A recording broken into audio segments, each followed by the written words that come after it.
Ry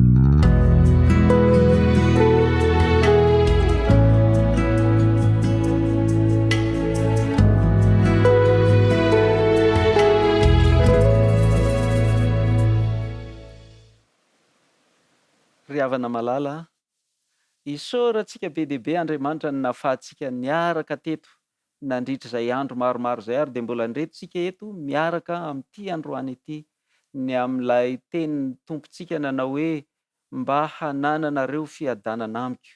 Dia izay indrindra no iresantsika amin'ity lohahevitra androany ity hoe fiadanan'ny olom-bovonjy.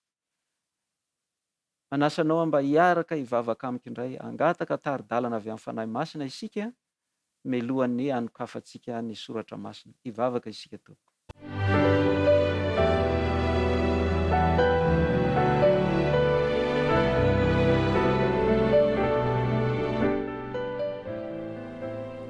Andriamanitra, Rainay any an-danitra, indreto indray izahay hianatra eto an-tongotrao, hiresaka ny amin'izay nampahafantarinao anay mikasika ny zavatra iseho ho amin'ny olom-bovonjy rehefa ratr'izay ka tonga any aminao, any amin'ilay fonenana mandrakizay izahay rehetra.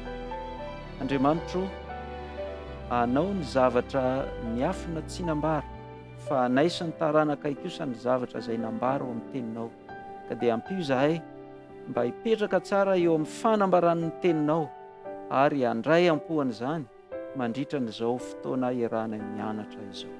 Nohona isangatanay amin'ny anaran'i Kristy mivavaka. Amen.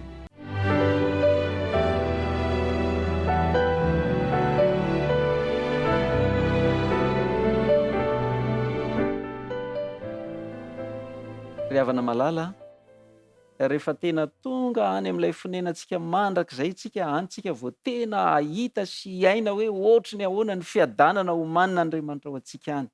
Fa eto aloha zany tsika dia andao mba hiezaka hisaintsaina arak'izay fanambarana efa nomen'ny soratra masina ny amin'ny fiadanana izay miandry ny zanak'Andriamanitra rehetra voavonjy mandritra ny fiainana mandrakizay.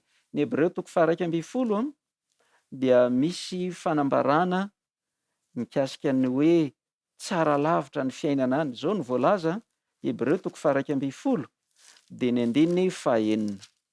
Vakitsika ny Hebreo 1:10 andininy fa azafady tsy ny 9:9 fa ny 9:9. Azafady Hebreo 1:10 ny 9:9. Fa amin'izany ny tsara lavitra no iriny dia ny any an-danitra, ary noho izany Andriamanitra dia tsy menatra atao hoe Andriamanitra satria efa nanamboatra tanàna ho an'ireo izy. Miresaka any amin'ireo olo-malaza ny finoana rehetra zany ny soratra masina eto. Dia izao ny fanambarany, ireo rehetrareo dia lay tsara lavitra no niriny natonga azy nanana an'izany fiainana finoana olo-malaza ny finoana, ary dia voasoratra ho isan'ny olo-malaza ny finoana ato amin'ny soratra masina izy. Ry havana malala, tsy izy ireo rery anefa, satria efa voalaza ny soratra masina, voalazan'ny apôstôly Paoly tamin'izy nanoratra an'io hoe maro koa ny mbola tokony ho tany saina, ary mbola maro aza ny aty aorianany nanoratany azy no isan'ireo olo-malaza ny finoana. Mba olo-malaza ny finoana anie zasy ianao, tsika rehetra, dia mba samy haniry ilay tsara lavitra any an-danitra izay efa homaniny atsika. Fa tsara lavitra ny fiainana any. Ohatry ny ahoana ny fiadanana any amin'izany fiainana hoe tsara lavitra izany. Mpanompon'Andriamanitra anankiray efa nahita fahitana, nomen'Andriamanitra fahitana mba hahita ny ampahany ny amin'izany fiainana an'izany. Dia tsy iza fa ny apôstôly Jaona. Dia izao no nitany sainy ao amin'ny Apokalipsy 1:20 mba handray andininy vitsivitsy ao tsika, mba ahafahantsika mametsovetso an'ilay hoe fiainana tsara lavitra izay efa nomen'Andriamanitra. Apokalipsy 1:20 dia ny andininy 9. Vakitsika ny andininy 9. Ary naharevo feo mahery avy teo amin'ny seza fiandrianana aho nanao hoe indro ny taberna kelin'Andriamanitra dia eo amin'ny olony, ary izy hitoetra eo aminy, ary ireo olony ary Andriamanitra ny toetra eo aminy dia ho Andriamaniny. Ry havana malala, ny fiadanan'ny olombovonjy miara-monina amin'Andriamanitra, ary Andriamanitra mihitsy no miteny hoe izaho olony, izaho Andriamaniny ary izy oloko. De miara-monina, miara-mitoetra. Faly isika zao, angamba raha ohatra hoe misy hava malala anao tena akaiky ny fonao, voatery misara toerana, ary tena tsy mifankahita, tsy afaka miara-monina, dia matsiaro ho malahelo ihany ianao ny amin'izany. Eto dia hanao fanambarana amintsika fa mba zaraiko amintsika, tsy fantatro ho antsika rehetra zay efa mba manana zafikely, fa za ry havana malala tsy haiko hoe angamba noho n'le hoe ny zanako telo menada ny zanako, niara nipetraka tamiko teo foana nandritry ny androm-piainako, de ohatrany tsy de mbola nahatsapa vesatry ny alahelo amin'ny fisaran-toerana tamin'ireo zanako ireo. Fa ny zafikely misy fotoana tena malahelo mafy, ohatry no vaky mihitsy ny fo rehefa malahelo an'le zafikely. Sara toerana, te hahita azy, te hiaraka aminy, te hiara ilalao aminy, te hiaraka, tiako hiara-monina aminy. Fa zao rehefa any an-danitra tsika de voalaza mihitsy Andriamanitra ny hiara-monina amintsika. De Andriamanitra mihitsy no teny hoe ireo ny oloko, izaho Andriamaniny miara-monina. Tsisy tsony ilay elanelana, tsisy tsony hoe tia azy amin'ny foko rehetra zao kanefa mbola tsy hitako izy zao, fa noho ireo rehetra nataony tamiko sy ny nambarany amiko ary ny fikarakarany ahy, de tena tiako Andriamanitra. Fa amin'izay fotoana izay hiara-monina amin'Andriamanitra isika. Fiadanana. Aza adino inona hozy tsika natao hoe fiadanana? Fihavanana amin'Andriamanitra ary fihavanana tanteraka amin'ny mpiarabelona. Feno ny fiadanana raha zay ny zavatra miseho eo amin'ny fiainan'ny olona anankiray. Inona ihany koa ny zavatra miseho ny amin'ny fiainan'ny olombovonjy? Iza no hany amin'ny zany fiainana zany, de iza no tsy hoany? Andao atombokantsika amin'le hoe iza no tsy hoany? Iza ireo voalaza ny soratra masina fa efa tsy hoany any amin'ny fiainan'ny olombovonjy, zany hoe tsy anisan'ireo voavonjy izy zany. Apokalipsy 1:20 de ny 9:9. Zao ny fanambarana. Apokalipsy 1:20, 9:9. Fa ny osa sy ny tsomino sy ny vetaveta sy ny mpamono'olona sy ny mpijangajanga sy ny mpanao ody ratsy sy ny mpanompo sampy ary ny mpandainga rehetra dia hanana ny anjarany ao anatin'ny faharimy rehetra, izany no fahafatesana faharoa. De mbola toizantsika ery amin'ny 7:20. Apokalipsy 1:20 de ny 7:20.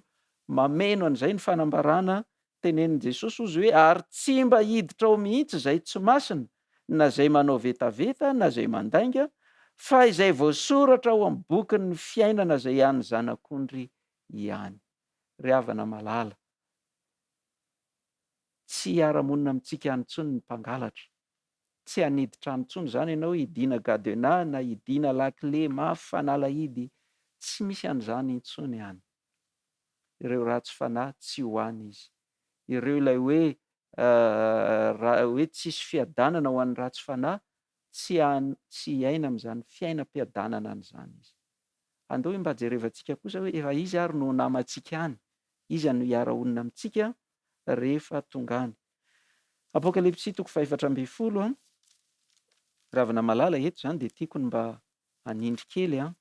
Maro ny olona tsy de mianatra loatra ny bokin'ny Apokalipsy.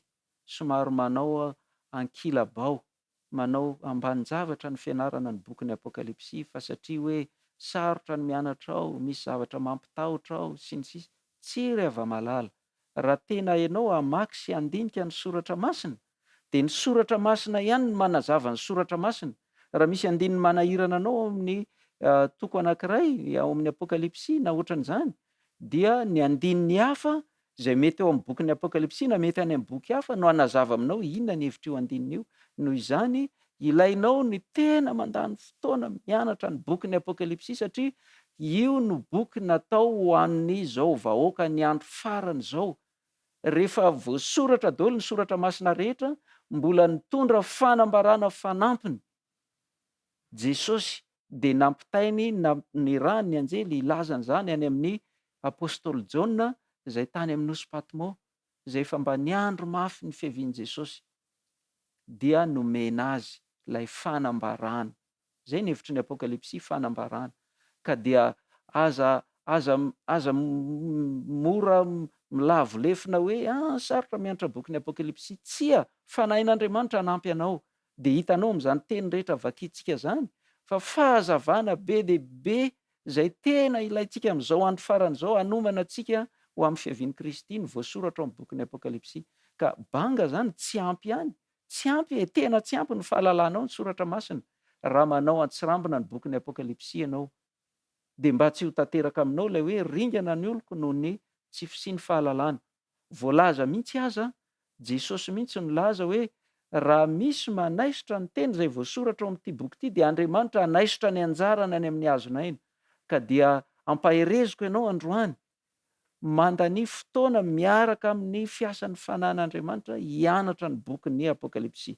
Zao ny voalaza Apokalipsy 4:7 ny andininy 4 sy 5 mikasika ny hoe iza no namantsika any an-danitra, iza no naman'ny olombovonjy any an-danitra.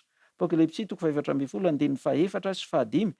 Ireo no tsy voaloto tamin'ny vehivavy fa virjina izy, ireo no manaraka ny zanak'ondry na aiza no alehany, ireo no navotana avy tamin'ny olona ho voaloam-bokatra ho an'Andriamanitra sy ny zanak'ondry, ireo tsy nisy lainga hita teo am-bavany sady tsy manan-tsiny izy. Ry havana malala, ilay manaraka ny zanak'ondry na aiza alehany, tsisy lainga hita teo am-bavany ary tsy manan-tsiny izy, ireo reny no namantsika any. Eto zany dia efa mba mitanisa hoe Joba zany zao isany ho namantsika any, satria Joba Andriamanitra mihitsy no niteny hoe i Joba io lehilahy marina sady mahitsy, tsisy tsiny eo anatrehan'Andriamanitra, tsisy fitaka, mahitsy teo anatrehan'Andriamanitra izy. Ary mino fa naharitra hatramin'ny farany amin'izany toerana nisy azy zany izy, raha araka ny fanambaran'ny soratra masina. Dia mahita tokony olona maro itsika voalaza amin'ny soratra masina ao, ho isan'ireo izay namantsika any, ho isan'ireo izay olombovonjy. Fa zao ny fanontaniana mipetraka goavana amintsika dia zao, itsika ve mba tena manao ny fomba rehetra mba hatafiditra antsika ho anisan'ireo olombovonjy ireo? Fa zany ny santiona ny fiadanan'ny olombovonjy, tsisy ratsy fanahy intsony miaraka aminy any, tsisy fahotana intsony any, tsisy zavatra ratsy intsony. Andao nge mba ho vakiantsika indray ny ilay Apokalipsy 1:20 teo dia ny andininy 4, efa nivakiantsika ny andininy 7, efa nivakiantsika ny andininy 9, efa nivakiantsika ny andininy 17. Asaiko ianao hamaky ny andininy rehetra amin'io Apokalipsy 1:20 io, fa ho vakiantsika zao ny andininy 4 dia zao ny voalaza: ary ho fafany ny ranomasy rehetra amin'ny masony, ary tsisy fahafatesana intsony, sady tsisy alahelo na fitarainana na fanaintainana, fa efa lasa ny zavatra taloha. Fahafatesana ve? Tsisy ihany intsony zany. Alahelo? Tsisy ihany intsony zany. Fanaintainana? Tsisy ihany intsony zany. Efa zavatra lasa zany, tantara sisa, zavatra lasa ny zavatra taloha, ary ho avy ny fotoana aza tsy ho adinontsika, tsy ho tena adinontsika tanteraka, tsy ho tsarovantsika intsony zany. Eto koa dia hanao fanambarana anankiray amintsika. Mino fa ianao mijery ahy io zao na miainao amin'izao fotoana izao, mety mba efa mahafantatra. Mino fa maro amintsika koa ny tsy mahafantatra, fa ho anareo izay mahafantatra, ity mpanomponareo izay miresaka aminareo ity manana fahalemena eo amin'ny lafiny voalaza eo amin'ny andininy 4 ny ranomaso zany. Somary manana fihetseham-po mitady ho tsy voafehy zany matetika.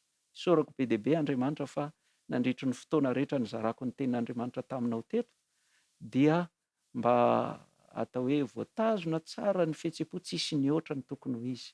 Fa rehefa tonga any an-danitra raha lasa ny abavy malala, tsisy tsony ranomaso, tsisy tsony zany fahalemena zany. Fifaliana mandrakizay no eo andohany. Zany ny ambaran'ny Isaia 5:30.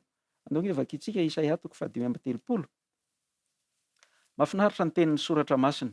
Raha fisainan'ny olona niezaka hamorona hitanisany zany, dia tsy ahaiany zany fanehoan-kevitra, zany expression ny soratra masina zany. Isaia 7:20 dia ny 9:10 dia zao ny voalaza eo. Eny ny navotan'i Jehova hiverina ka hakany-ziona amin'ny fiobiana, ary ny fifaliana mandrakizay no eny andohany. Ahazo fifaliana sy faharavoravoana izy, ka dia andositra ny alahelo sy ny fisentona. Fifaliana mandrakizay, tsisy ranomaso intsony, mandositra zany. Ny alahelo, fisentona, mandositra zany. Tsy eo antsika intsony zany. Zany ny fiadanan'ny olombavonjy rehefa tonga any izy. Ravana malala. Miangavy ianao amin'ny foko rehetra mihitsy aho. Andao tsika samy mba ho isan'ireo izay vonina ho any. Safidinao ny atonganao ho vonina ho any. Safidiko ny atonga ho vonina ho any. Ny ataon'ny Satana maka fanahy ny ataony. Satana tsy afaka hanery ny safiditsika. Maka fanahy ny ataony. Maka fanahy fotsiny. Fa raha mafiorina ny safidiko dia tsisy ninina azony atao amin'izany. Raha mafiorina ny safidinao dia tsisy ninina azony Satana atao ny amin'izany safidinao zany. Mba tena fanarenao ve? Mba ho isan'ireo izay olombavonjy, ireo navotan'i Jehova, izay anam-piadanana, fifaliana mandrakizay no eny andohany. Miangavy ianao mba hanao izay rehetra lazain'ny soratra masina aminao. Aza manaiky voafatotra ninina, fa ataovy mafiorina tsara ny safidy any anatinao hoe za dia zao ho isan'ireo izay andova fiainana mandrakizay noho ny fahasoavan'i Kristy, noho izay efa nataon'Andriamanitra ho aho. Fa izaho kosa anao safidy mafiorina tsara hatrany anaty foko lalina mihitsy, mba ho isan'ireo izay andova ny fiadanana mandrakizay, fifaliana mandrakizay. Ndao hiara hivavaka tsika, ndao hoentsika mibavaka izany.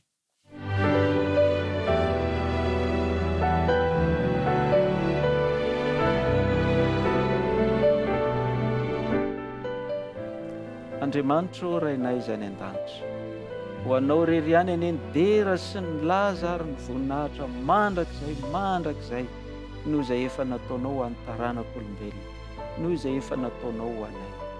Indrindra Andriamanitro, noho izay efa nataonao nahafahanay niaraka teto amin'izao fandaharana izao, nandritra n'izay andro maromaro vitsivitsy izay. Andriamanitro, fanariako lalina izaho sy ireo rehetra izay niaino an'izao fandaharana izao.